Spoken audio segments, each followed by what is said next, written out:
Welcome to this latest edition of the Real Deal podcast. I'm your host, Real Joe Quinn, on this Hump Day Wednesday, Mamba Day 824.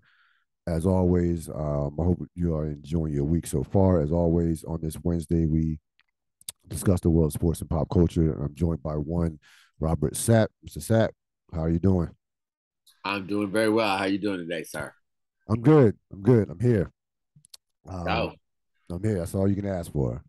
yep. So I guess we got to a point where, and I should have did this like probably weeks ago, maybe early in the summer, to where I should have just carved out a segment for Kevin Durant, because it's seemingly, at least I would say, seven out of like five out of the last six podcasts I've done over the course of summer, had he's been involved in one of the topics some way somehow. And I thought coming into this week that that wasn't going to be the case, but yesterday you see he and the Brooklyn Nets decide that they're going to try, give it a shot this year. So Durant, along with the collaboration of Sean Marks and Joe Tsai, where Kyrie Irving fits in, who knows? I'm not even worried about that. But Joe Tsai, Kevin Durant, Sean Marks, Steve Nash. I don't even care about Steve Nash either. They're gonna try to give it a go for 2022, 2023. Um, this was seemingly like one of those situations where you go, there's all this for nothing, and Kevin Durant, for the first time, I think I would go back to, the late and great Kobe Bryant, that a superstar, and that was like 2007, that a superstar does not get his way when he demands a trade. I was going through them yesterday, and this again, it's been a long time since we've seen a star player let. I mean, any really Yeah, all star it's player, Chris and Kobe. Those are the two. yeah, not get their way in terms of forcing a trade. And I'm gonna tell you, Rob, when I was going through the story and reading it, I just couldn't help but I was just laughing. I was laughing because Kevin Durant is a super talented basketball player. We know what he can do on the court, and businessman, been successful, cool. But when you talk about his non-basketball court exploits that involve basketball, he's been terrible. Let's be honest. Whether it's picking the right teammate after leaving Steph Curry to join in forces with Kyrie Irving, he sucked at that. Whether it's now, whether it's picking help along with Kyrie Irving, help picking a coach, Steve Nash. Steve Nash is not a legitimate coach. He sucked at that. Whether it's now even trying to failing to force a trade up until force a trade when stars get traded all the time, and when stars who force trades get traded all the time. He's even bad at that. So it's like, it's really it's really remarkable. Kevin Durant can just play in terms of basketball stuff. Not talking about business. Kevin Durant just seems to be just great at basketball, and just probably should just leave the other stuff alone. What are your thoughts? So what are my thoughts on that or Kevin Durant No, staying? Kevin Durant staying. Yeah. Oh yeah. Conversely, I think when I saw this one versus when I saw like he was out on trade, this one didn't shock me in any type of way. I mean, the reason why this was so bad was because everybody in this wanted all the things, and it just didn't make any sense how everybody was going to get all the things. Kevin Durant wanted only to be traded to teams with a winning record, right? Okay. But then within that, you can't gut that team because then they're no longer the team that can win a championship. Okay. So you can't do that. But then the teams also weren't willing to give up like assets that were remarkable to Brooklyn. And they wanted to only give up a certain amount of draft picks. Well, okay, that doesn't make sense for Kevin Durant. And then then it just got weird. What you ended up having right now is a situation where no one could figure out what they wanted. So everybody just said deuces. And the Brooklyn Nets and Kevin Durant will look staring at each other. And so this is a marriage of convenience for right now, but I like this better because now we move from the theoretical to the actual, right? Like now y'all gotta win. You gotta win. You gotta put this all together. And so my biggest reaction was we'll see you in the playoffs. Yeah. We'll see you there. And So it will be what it is. I do not think they will win. So, no. y'all be right back here next season if you make it through the season. Yeah, no. I mean, we listen. The drama and all the extra shit is not over. We know that. We know this. This is But just now we can move into the now we practical. can yes. Now we can move to the on the It's court, like you said about to your it's point about about building a basketball. team.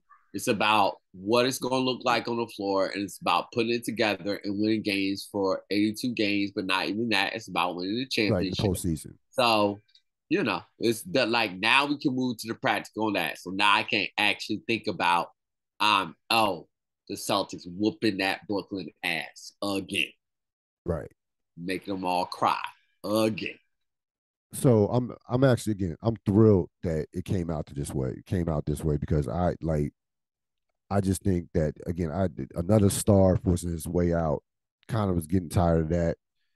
I think it's I actually think it's good for the league. Now, again, I don't know, and I will touch on this later on in the program. I don't know what impact this is going to have for the future in terms of trades and stuff like that. We're going to see Nah, guys this don't have force. nothing. We're going to see Nah, guys force their way yeah, out. But this has nothing to do with it. It I, just was stupid about it. Like yeah, this has nothing to do with I, that. I think that again, I think this is good for the league, and I just because to be honest with you, if you're Kevin Durant, right, and I frankly whether whether he thinks this or not, he probably doesn't. Probably not happy right now, but whatever, who cares?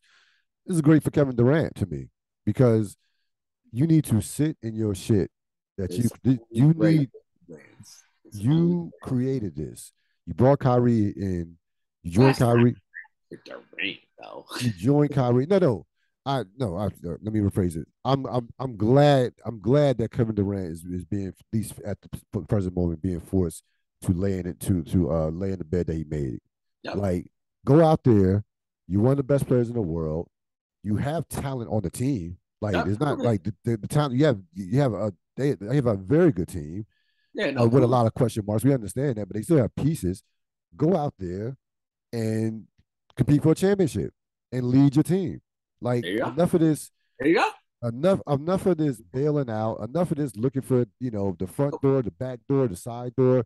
Enough of this shit. Like that's why I'm happy about the situation. I'm sure Kevin Durant certainly is not thrilled. You But can't to just get what you want because you all want. no, because you no that we You deal can't. in a profession where you can't get you're not going to always get what you want. We're just not going to. That's not real life. And and I don't care who you are. It's just this is not how this shit works. So go out there. You have a very good team. I'm not buying Brooklyn stock at all. We know that. I wouldn't pick them to beat like they. No, I'm not. They're not going to win. We know that. But go out at least go out there and compete for a championship. Go out there, grind it out, lead your team. Like from training camp on, and make it happen. Like this easy way out. This like I said, all this shit. I was tired of it. Now, again, I don't blame going back to some of his earlier career moves. I don't blame him for leaving Oklahoma City, but of course you join a 73 win team. All right, then you leave Steph Curry to join with Kyrie Irving, which so you've gotten your way the last 5 to 6 years. Now let's see how you can deal with not getting your way. So I I love it. To be honest with you, I think it's good for the league, for right now.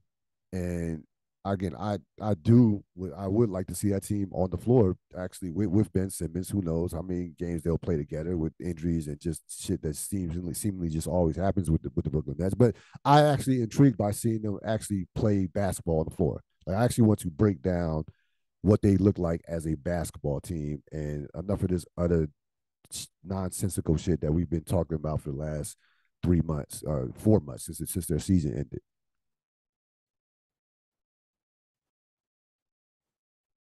So it'll be again, it'll be quiet for a couple of weeks until training camp ramps up. And then we'll start a cycle of some probably some awkwardness in terms of guys who probably in Durant and Kyrie Irving did not expect to be there.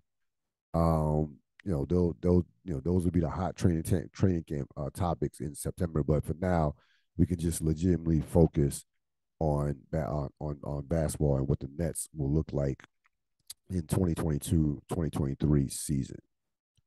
So we continue our NFL preview. We shift to we're gonna go north, NFC North, AFC North. We're gonna start of course with the NFC North. Again, I broke it up into categories in terms of team to beat, bridesmaids, 50-50 team, and the 20. And now I changed the last place title to the 2023 team. So because you should be looking forward, if you're in the basement, you should be looking forward to 2023. So team to beat, without question, to me, the Green Bay Packers. They're coming off three straight 13-win seasons. Two of those seasons they were in the AFC Championship. Of course, they had just a dreadful loss to San Francisco last year at home. It's frankly now or never for Green Bay. They have one of the best players in football, certainly the best player in the division, with in terms of Aaron Rodgers, now four-time MVP. Of course, questions about whether or not they can, how can they replace Devontae Adams. Their receiving core is not exactly who's who when you talk about Sammy Watkins, Allen Lazard, and Randall Cobb, and also Christian Watson was a second-round pick. But they have a very good coach. They have a legit, potentially top five defense. I think I can make a case for their secondary being the best in the league. Look at their schedule, non-conference at non-divisional road games at Tampa, at Buffalo, at Miami. I had their best case scenario winning the Super Bowl. Worst case, not making the Super Bowl. And the reason why I put that is there's no in between, right? Like is Super Bowl or bust for Green Bay. Like there's nothing, anything less than a Super Bowl appearance would be a major disappointment when you've won 13 games 3 straight years. What are your thoughts on the Packers going to 2022? Yeah, I mean, like it's as you said, it's Super Bowl or bust. They all the things are there. Like it's just there's actually not a whole lot of analysis here.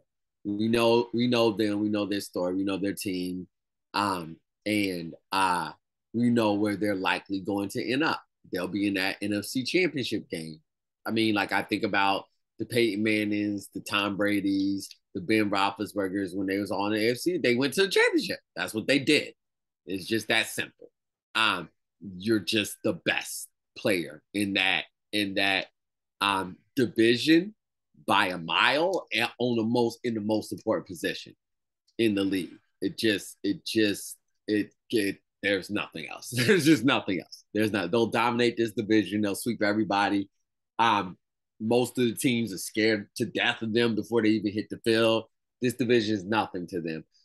So the only thing to look to is the playoffs, and for Aaron Rodgers, they just done it so many times. You run into it's the only thing that matters is getting in the ring.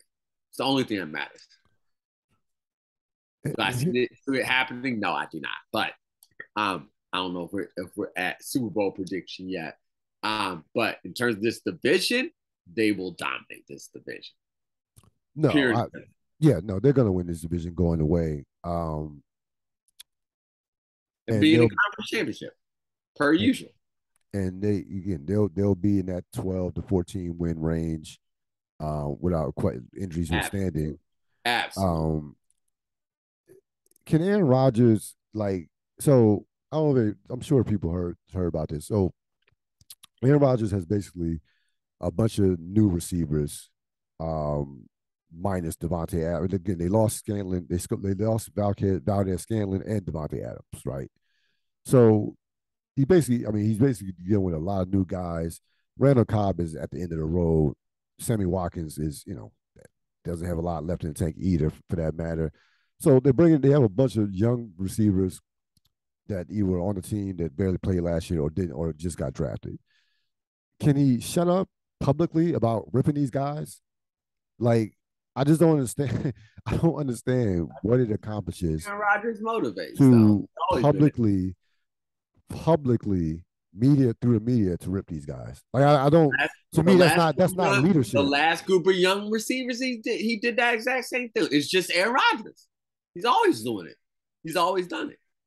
The more interesting fact to me is how eerily reminiscent this is to the end of Brett Favre's career, because Mm, they're obviously switching to like a running game, more defensive style, yeah, and not an open passing game.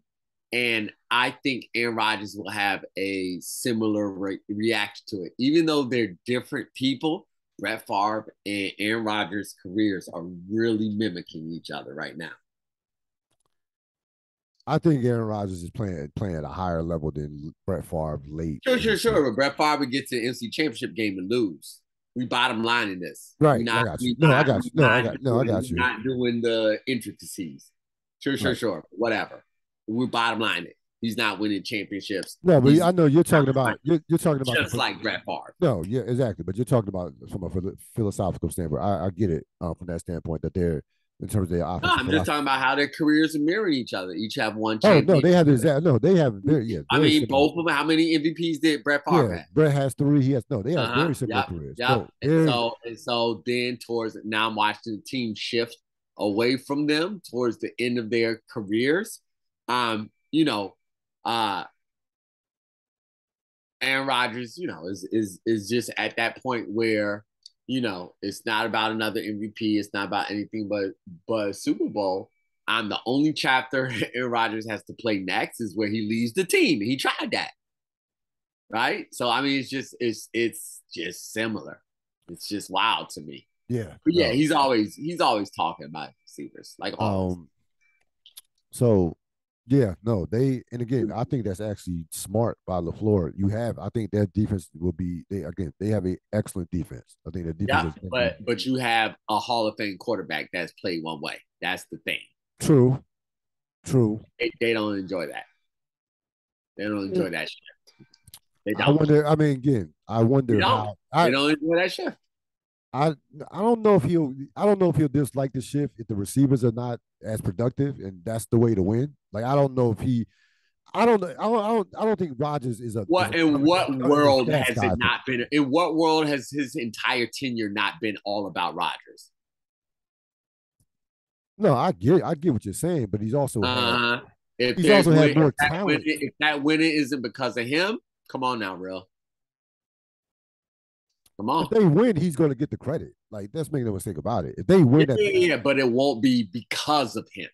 That's the difference. no, I disagree with Okay. that. Okay. All If right. they if they're winning, You if they're get winning, right. You was just about to crush Rodgers for crushing his receivers and not call him a leader.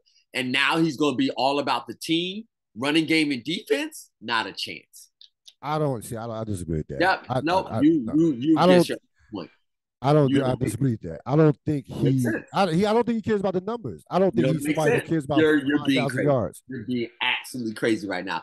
He cares about not throwing interceptions. Right. No, from that standpoint, but I'm saying I don't think he's not caring about getting 5,000 yards and four. I don't No, know. no, I'm not talking about that. I'm talking about the reason for winning because of him. They're shifting to defense and running. That is not quarterback centric. It just isn't. It takes the ball out of his hands. It gives credit to another unit. All I'm saying is look at Aaron Rodgers' history. It's about Aaron Rodgers. Right. And so I'm not saying they don't win the Super Bowl. I'm not saying that, even though I'm saying that they're not going to win the Super Bowl. Right. Yeah, I know. But I'm saying that I remember when that shift happened for Brett Favre, and it worked for a second, and then he was not excited about it. Shift happened for Peyton Manning. Shift happened for Tom. Shift for those Hall of Fame quarterbacks. They play a certain way. They do not like it. Dan Marino. We can go down the list. They just don't like it. You gotta be a certain type of dude to be a quarterback. And Aaron Rodgers is like the most one of those dudes ever. So you think this can lead to him chirping in the media and things of that nature? You Of think course. some But he'll do turmoil? that. I mean, he'll do that naturally. I'm just saying it's interesting. I truly, I mean, like it's whatever. It's whatever. I mean, like Aaron Rodgers will do all those different things. He'll find something to be irritated and upset about. This will absolutely be But one no, of here's my big those question: if he's putting up like very good numbers and they're like 10-2 and cruising to like home field advance stuff like that, you think he'll be like you think he's making a big he'll fuss do. about it? He'll be very passive aggressive. Got you. Okay. Okay. I mean, I wouldn't. No, it wouldn't. Certainly, his personality would not be surprised or shocked by that. The bridesmaid in this division. Some people are crazy enough to pick them actually to overtake Green Bay. I think that's insane. The Minnesota Vikings. Minnesota, of course, coming off a year where they lost a bunch of close games. It came out in the offseason that Kirk Cousins and Zimmer didn't really care for each other, particularly Zimmer not caring for Kirk Cousins. They were 8-9 last year, played a bunch of, again, lost a bunch of close games. It seemingly every week Minnesota was in a one-score game or a wild game. Yeah, they were. Um, Cousins as a Viking, 124 touchdowns, 36 interceptions. That's his career as a Viking. Been in Pro Bowl a couple times. Has played relatively well, but we know the ceiling is for Kirk Cousins. They have a lot of pieces on offense that are very good. Jefferson's one of the best receivers in the league. They still Dylan is amazing. Yes, Thielen can still play, even if he's getting up there Yeah, in age. Irv Smith Jr., the tight end, is very good. Cook, when he's on the field, can be as dynamic of a running back as there is in the league. Has some injury issues. They have a new defensive coordinator, Ed Donatel, coming off a season where they've given up 400 plus points in back to back years. That's what and that's why Zimmer hates that's why Zimmer Cousins. By got the way, fired. Yes, no because doubt question. Cousins took up so much of his cap, he couldn't improve that defense Yep, and for average play. yep, yeah, yeah. No, that that's relationship. what's talking about Cousins. Like, yo, come on, home. You're an 8-8 quarterback. Why are we paying you all this money? I can improve this defense. Yeah, no, that makes perfect sense from that in terms of that relationship. Added Zadarius Smith, talented but injury prone. They still have Danielle Hunter. Danielle Hunter is obviously a top player, and Harris Smith at the safety positions.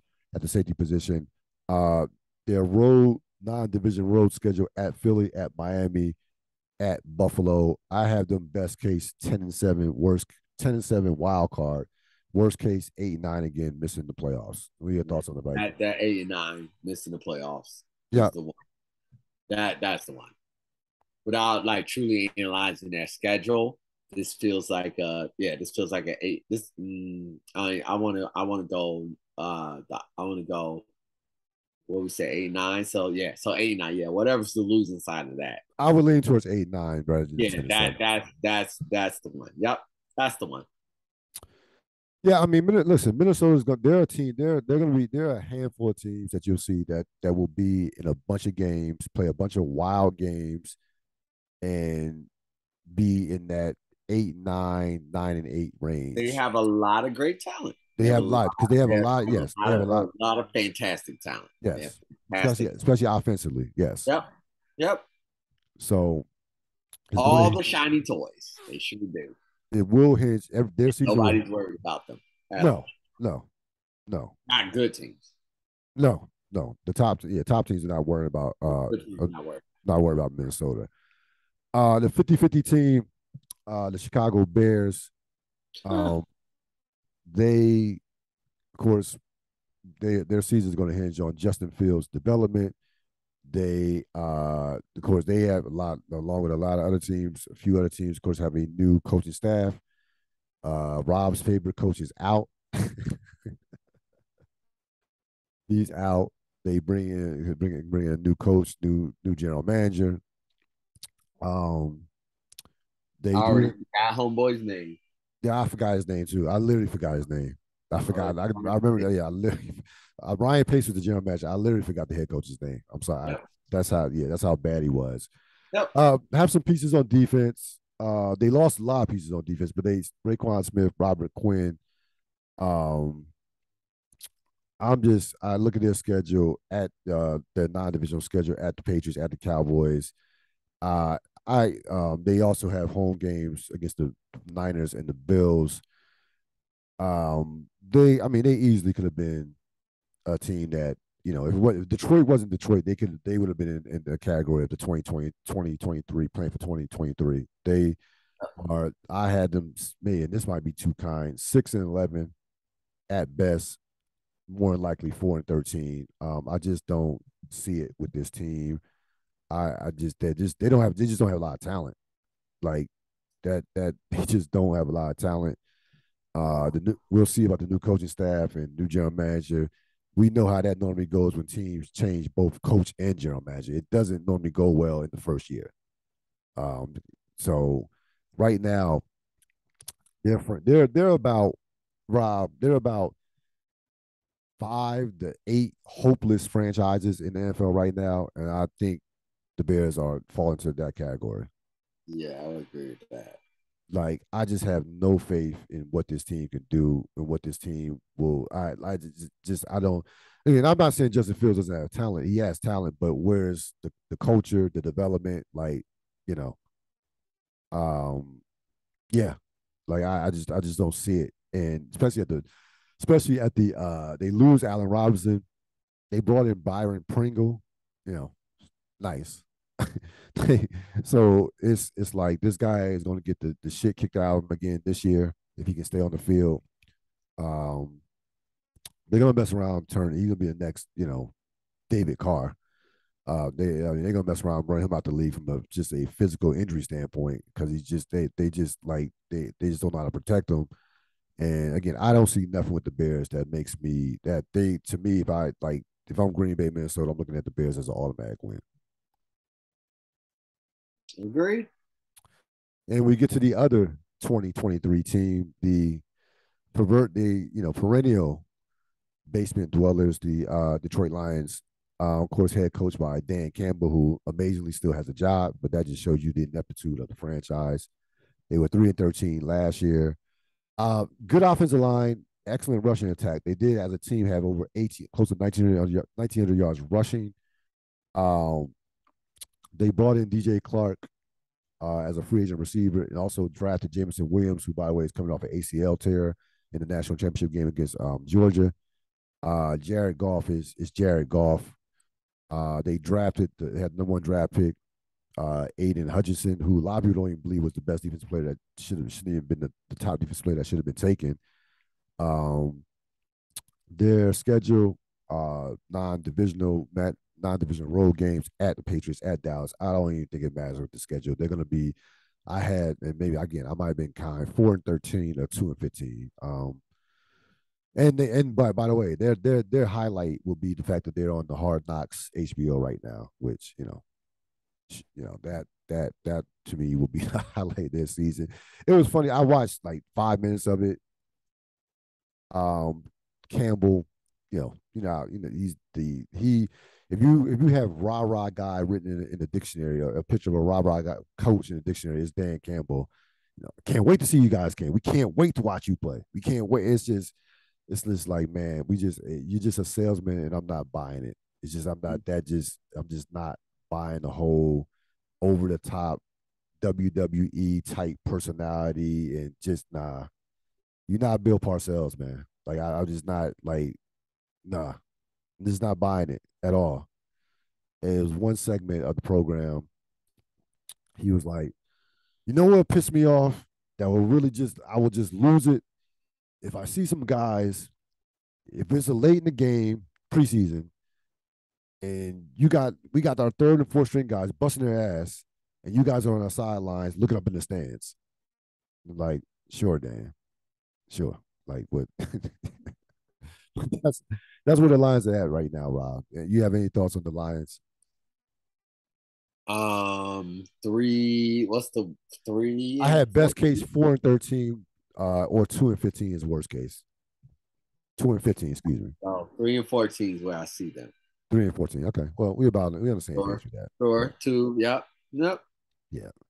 So looking at the division again, you have two teams that are just two of the worst franchises right now in the league in a division where it's kind of like an all or nothing division. Green Bay Super Bowl contender, Detroit and Chicago bottom feeders, Minnesota kind of like that in between. that in between team that has a chance to be decent, but we don't. They're not a threat to do anything serious. So this is Green Bay's division to lose, and if Aaron Rodgers stays upright, they're not. They'll be where we expect them to be in terms of that from that standpoint. A much more fascinating division, the AFC North. Um, Now, I went back and forth. I'd be curious on who you had at the team to beat because I went back and forth like two or three times. Yeah. I had the Ravens as a team to beat in this division. Oh yeah, I agree with that. Then. Um, and I love Cincinnati and love the quarterback, of course. But I had the Ravens as a team to beat. I had Cincinnati as the bridesmaids, Steelers as a 50-50 team. Well, the Browns as a 50-50 team, and the Steelers as looking forward to 2023. So getting to the Ravens. So the Ravens coming off a year similar to Minnesota where they lost a bunch of wild one-score games. Uh Ravens were 8-9 last year. They lost six one-score games. Their over under was 9.5. We know they had a just rash of injuries to the secondary and to the running backs, of course, and even to Lamar Jackson towards the end of the season where he missed like the last four games. Of course, big question coming into this season: will Lamar Jackson be signed by week one? We know that he represents himself. That's been kind of like the black cloud hanging over the offseason with that team. I don't see Lamar Jackson sitting out. So um, even if he's not signed, let's go with just assuming he's going to be on the field. What they have, of course, Lamar Jackson. I understand Lamar Jackson from a statistical standpoint did not play well in terms of you look at his numbers, but I actually thought that he threw the ball better than he had in his entire career from a standpoint of technique and what have you. I actually think he took I think his numbers throwing were deceiving considering again the offensive line was not very good and he had no other than Mark Andrews no weapons that would scare any team. Hollywood Brown, I'm not a big Hollywood Brown fan. He's okay. I think on a good team he's a number three. Of course, they lost Hollywood Brown in the offseason, but I'm not I'm not going to be as hard on Lamar Jackson as the general public as far as his skill set. I think Lamar Jackson is a franchise quarterback. I think Lamar Jackson, you can win a Super Bowl with Lamar Jackson if with the right culture, with the right type of philosophical culture pieces around him. Um, they again, they'll get their running backs back. They upgraded they tweaked and upgraded the offensive line. They had a great draft. They have a secondary should be back, but the pass rush is not what it used to be, especially in their heyday when they were legitimate top 10 defense for about 20 years in that 5 to 10 range. Um, their non-divisional schedule, road schedule at New England, at Tampa, at New Orleans. Other than that, the schedule is very soft. It's a very soft schedule, to be honest with you. I had on best case scenario 13-4 divisional playoffs. Worst case 9-8 missing the playoffs. What are your thoughts on the Ravens? Yeah, I'm gonna put them at 12-5, just under us. Um, and their threat. It's all about Lamar's health. But they're definitely a threat to the Bills. No, I mean no question about it. Where are you at with what do you expect out of Lamar Jackson this year? I mean, I think Lamar will be fine. I think it's. I mean, again, it's his health. It's all about the health. It just really is all about the health. So I think, he plays most of the games. He's an MVP candidate. He gets injured, and the Ravens go. They go not down the twos because they definitely compete even when he's not in there because they're used to competing with him not in there. But their chances of getting to a conference championship even dip significantly if he's not there. So I mean, he is the most valuable player to his team, probably outside of Aaron Rodgers. But he's just the most valuable player to his team. The entire team is built around him and his skill set and what he can do. So he'll have a great year if he's healthy. If he's healthy, do you think they're a Super Bowl contender? I mean, they're not beating us, but sure. They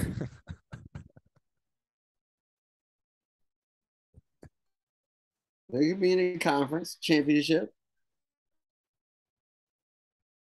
See, Mr. Sapp has not lost the Bills any confidence in his Oh Bills no, since our God, last oh podcast. no, everybody's second to us. Winning the Super Bowl, so everybody is second to us. Period. so, so in the bridesmaid position again, I think easy could have been team to beat in this division. Like I told you, I went back and forth a couple times with these two teams. The Bengals, we know Joe Burrow is a franchise guy, future superstar quarterback, excellent skill position players. Chase, Higgins, Boyd, Mixon. Um, Now, of course, they did tweak the offensive line. They got Kappa and Karras. They have three new offensive line starters off a line that gave up 51 sacks last year. Their over and under is 9.5. Um, they had a great run defense last year. Secondary is still not. It's still dicey. Um, their non-conference divisional road schedule at Dallas, at New Orleans, at Tennessee, at Tampa, at New England. They have a brutal schedule the last 5 games. Um, you know, handling expectations. They're not going to sneak up on anybody this year. I think everybody's best shot. I especially like watching teams after they lose the Super Bowl, see how they handle it. Sometimes, of course, we've known for years upon years that there's been kind of like a mental letdown. The difference is with this team is they have a just insanely talented young quarterback who should be able to kind of like negate that part of the deal. Um, Best case, I had them 12-5 AFC Championship. Worst case, 9-8 missing the playoffs. What are your thoughts on the Bengals? Um, and I'm on record on this. I remember talking about this. I expect a young team that makes it that far to just naturally take a step back. The Bengals will be fine. I just think they're going to take a step back this year um and be eclipsed in the division by the Bengals. I mean by Baltimore. Right. So what is that? I'm thinking like 11-6 record, 12-5. Yep. 11-6. It would have to be probably in a And you think playoff spot. you, They'll be there. They'll be in the playoffs. they'll be in the playoffs? Okay. I think the Bengals will make the playoffs. Yeah, I think the Bengals will make the playoffs. I think just Burrow's just too good. I just think this guy is just a special talent, and they have a number of pieces. They have some great individual pieces on both sides of the ball. We even saw how well the defense played, especially in the AFC Championship against Kansas City.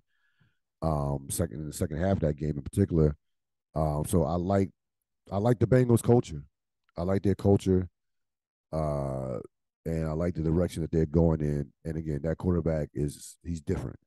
Um, Again, like expectations, you know, uh, difficult schedule. So we'll see. But I fully expect them, if Burrow's healthy, for them to make the playoffs. 50-50 team, I had the Cleveland Browns. We know Watson's going to be out the first 11 games. They were 8-9 last season. Jacoby Brissett will be the starter until Watson gets back. They added Amari Cooper. We know they are loaded on both lines of scrimmage. They have a great offensive line. On defense, Denzel Ward is a top corner. Miles Garrett is a top defensive player. Could have been defensive player of the year last year. I think me and you both had him as our defensive player of the year. Um, their non-divisional road schedule at Miami, at Buffalo.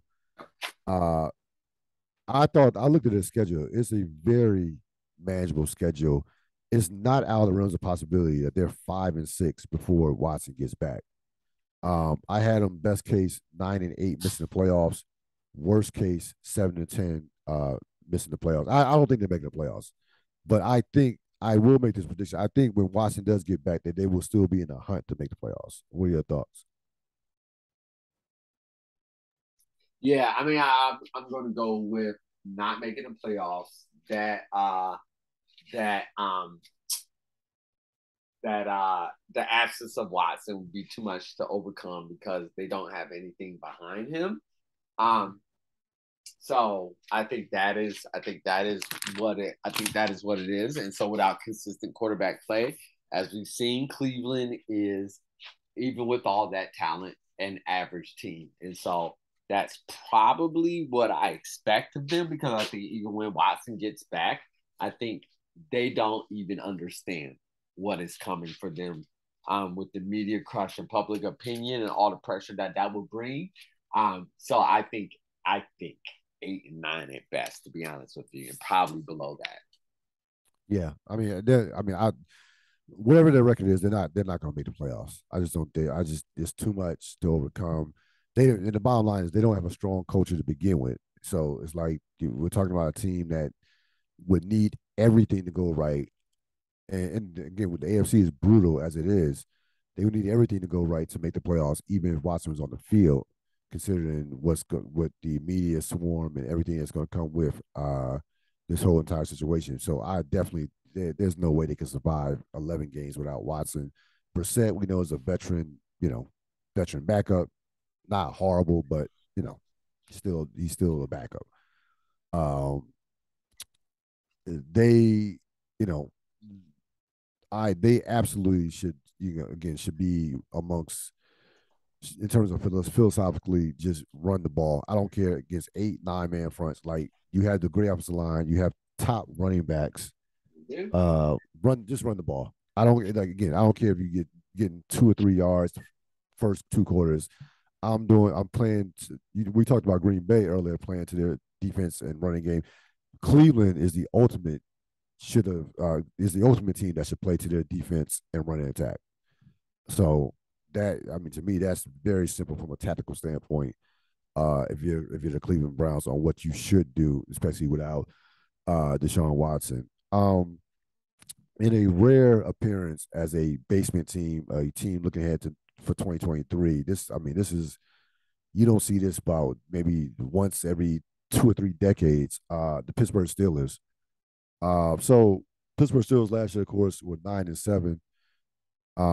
Made the playoffs by just luck, just plain luck. Let's be honest with you, they were not a playoff caliber team. And then they got their asses handed to them by, of course, Kansas City. Um, Again, Pittsburgh. Who's the quarterback? You're talking about a rookie in Pickett, Mason Rudolph, Mitch Trubisky. Good luck with that. They have excellent skill position players. There's still some talent on this team. Very good receivers. Najee Harris is a Pro Bowl caliber running back. We know what Watt and Fitzpatrick are. Watt, one of the best defensive players in the league. Fitzpatrick still is very good corner. Couldn't stop the run last year at all. We look at their divisional schedule, non-conference road schedule: at Buffalo, at Miami, at Philly, at Indianapolis. I had them best case 6-11. Uh, Worst case probably 5-12, 4-13. Here's the thing about Pittsburgh. So I was looking this up because I was curious how consistent they've been. They had years where they've missed the playoffs and went 8-8, but they really haven't had a horrible season. You got to go back to like 2003 when they were 6-10. Um, in terms of, they were just god awful. This is a franchise that they're not playing for 2023. They don't have that mindset at all. Tomlin, you no, that's just not how he's built. It's not the mentality. The standard is the standard. They'll fight. You know what I'm saying? They'll fight and claw and they'll be scrappy. But when you don't have a quarterback, especially in this division, in this conference, you just have zero chance. What are your thoughts on the Steelers this year? Yep, great culture, but who is your quarterback? It's just that simple. What would be the ideal quarterback? Like, what would be the ideal situation for them in terms of how they navigate their quarterbacks? If you're Tomlin, like what? Oh, Like, you talking about like for the future? no, no, no. I'm talking about this year. There is no ideal quarterback situation. Sometimes you can't sugarcoat this. There's always a dip when your Hall of Fame retires. Yeah. There is no ideal situation. There's nothing. I Go to the mean, no. I mean, from a standpoint, would you want to see Pickett immediately on the field? Or do you want to just let the two veterans get destroyed and let Pickett just sit this year? I truly don't think it matters though. Pickett's not anything special. Right. So, So you don't. Okay, no, got you. I don't think it Yep. matters. Yep. But yeah, you go veterans and then you let the young boys season. Yeah. No, Pittsburgh again. This is going to be and Pittsburgh fans. This is certainly a tough pill to swallow. They're not used to this position, but listen, Roethlisberger retired. yeah, you lost a Hall of Fame quarterback. Period. Everybody, everybody goes through it. If anybody that's lost a Hall of Fame quarterback, unless you're San Francisco and Green Bay and followed it up with another Hall of Fame quarterback, there's going to be a dip. That's it. So there's not like New England's going through it now. So that's just that it Yeah, is what. like It, go ahead, you gonna say something? nah. But it is what it is. I mean, you can't those guys don't grow on trees. Like that's ask Miami. Uh, still trying to find a guy. 20 years later after Marino retired in '99. So it was going to happen eventually. They will be in the hunt um, for the number one pick, seemingly or for a top. Maybe there's a lot of pride there. Maybe not for the number one pick per se, but definitely for like a top 7, 8 pick, top 10 pick, somewhere in that range. I might have been a little too high with the record. Could you see Pittsburgh 4-13? 5-12 feels about right for them. Right. So sure, bounce here, bounce there. Well, 5-12 feels about right for them. Like you said, they'll fight. They'll fight. And that's fine, of course. Yeah, they're just in the wrong division, the wrong conference, not to have a quarterback like that. I mean, that conference The is wrong era. the wrong era. Yes. Yeah. Yeah. Yep. Yeah. This ain't the era not to have a top flight quarterback. No. No. No. Yep. That's not what's going to cut it in 2022 in the NFL. Kobe Bryant. Of course, this is 8/24 Mamba Day. 2 years, nearly 2.5 years following the tragic death of Kobe Bryant, and 9 other members of his friends and family, part of his friends and family, of course, Gia, uh, back in January 2022, or January of 2020. You had Mama Day today. Yesterday marked Kobe Bryant's would have been Kobe Bryant's 44th birthday. Born the same year as me, 1978. I was watching. They had the Utah game, his last game on NBA TV last night. Um, One of the it's almost like he's become a mythical figure in our culture. Like I didn't realize that this was. I didn't think. I guess I was naive not to think that something like this was going to happen at like right at when that tragedy took place. But his popularity, what's happened after his death has just almost not made you think about his career, but just almost taken his like I said, he's become almost like a mythical figure when you see how much revered he is by everybody, ex players, current players, um, people all over the world. What are your thoughts, like as we look at like 2 years later, in terms of where Kobe Bryant, how people view Kobe Bryant now versus before that tragic Yeah, I night, mean, that I think tragic day in January. we talked about it. I mean, I think when we were able to talk about it, I mean, it was definitely on radio or anything. Radio. Definitely on the podcast or anything. It was just when we were talking about it. He went from legend to immortal. He's an immortal. It's that simple. Yeah. I was thinking about this, like I'll sometimes I'm working out in the gym, and you'll put on, just you look at extra motivation, things like that, or just in general. Like, remember when we were talking about The Godfather, and you see these companies around the country, around the world, using principles from The Godfather as a means to run a successful company. And I'm not talking about, of course, killing anybody, but just, just basic operating principles. You look at the Mamba mentality, and it really, some of the stuff he says in some of these motivational videos really could be applied to any aspect of life. I mean, it goes beyond sports. Like, it's really like he really could have, like, if he wanted to, I mean, he really could have been, again, so many talents. He wins an Oscar with the writing and what have you, but he easily could have been a motivational speaker. Like that is, again, somebody, anybody, again, just looking for any type motivation, and just, it's so it was so precise about it. It wasn't just like the we talked earlier about Dan Campbell, the rah rah and all that. No, this is like, you need to do this, that, this. Give me a reason why it's going to work, or tell you why it's not going to work, and just how detailed and he was, and the focus. It really is incredible. Just how he had everything just broken down, and you know, I heard one of his videos. He was like, I didn't have the, when I missed those air balls in Utah, I had to get stronger.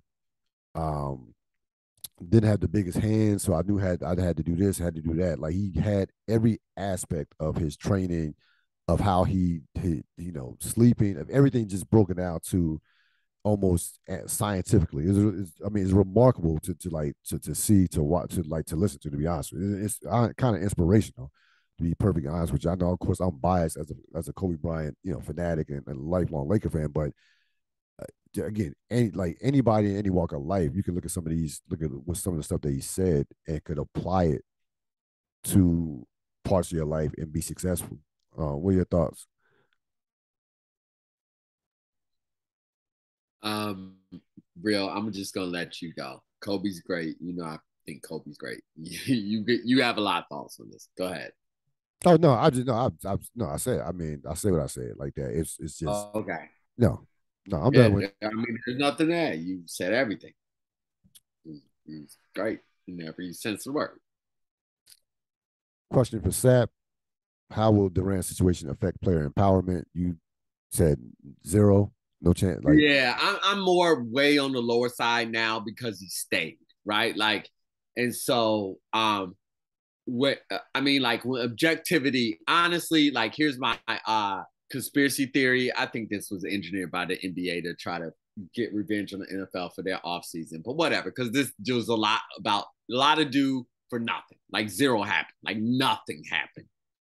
Just a lot of running people's mouths. Everybody got lots of hits off of this. Everybody got lots of ratings off of this. Da, da, da. Of course, I'm being facetious, but it was much to do about nothing. So ultimately, this will shift nothing, absolutely nothing. Because you got the perception that ownership kind of won in the end, and Durant took a little bit of L. But in terms of how the overall dynamics of the situation went, the reason why nothing could happen was because Durant put himself in a less powerful position. Let's just say that. He was at the beginning of a contract, not at the end of the contract. He didn't have impending free agency to loom over a team's head. He signed a 4-year deal, whatever. Anyway, and then just went weird with how he was asking all the. It just so I think what this does do is this will impact teams' desire to team certain players together. Like I said, I think that like this situation, the entirety of the situation, not just Durant, this has just been weird. The entirety of the situation put a death to the um the 3 team era. Brooklyn's just holding on to. I don't even know what they're holding on to.